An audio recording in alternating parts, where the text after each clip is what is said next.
Le changement climatique est la plus grande menace qui pèse sur notre planète aujourd'hui. En seulement 150 ans, l'activité humaine a déjà provoqué un réchauffement climatique de 1 degré et devrait dépasser les 3 degrés d'ici la fin du siècle.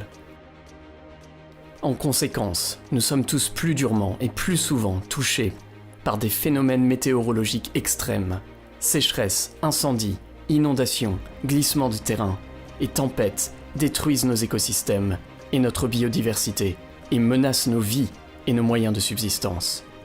Cependant, certains d'entre nous vivent la crise climatique plus durement que d'autres. Nous sommes les pays les moins avancés, les 47 nations les plus pauvres du monde, où vivent 1 milliard de personnes, qui émettent moins de 1% des émissions mondiales de CO2, mais qui sont les plus vulnérables aux impacts du changement climatique. Nous sommes en première ligne de la crise climatique. Lorsque des catastrophes nous frappent, non seulement les coûts économiques sont plus difficiles à couvrir, mais un nombre disproportionné de personnes en subissent les conséquences.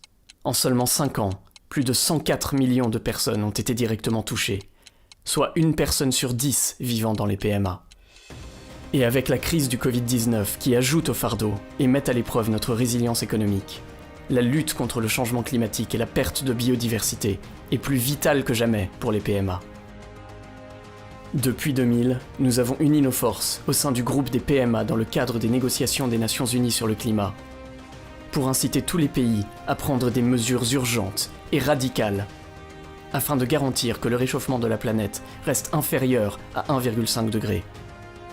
Ce que la science affirme nécessaire dans les 10 prochaines années pour éviter une catastrophe mondiale. Nous faisons notre part dans la réponse mondiale à cette menace.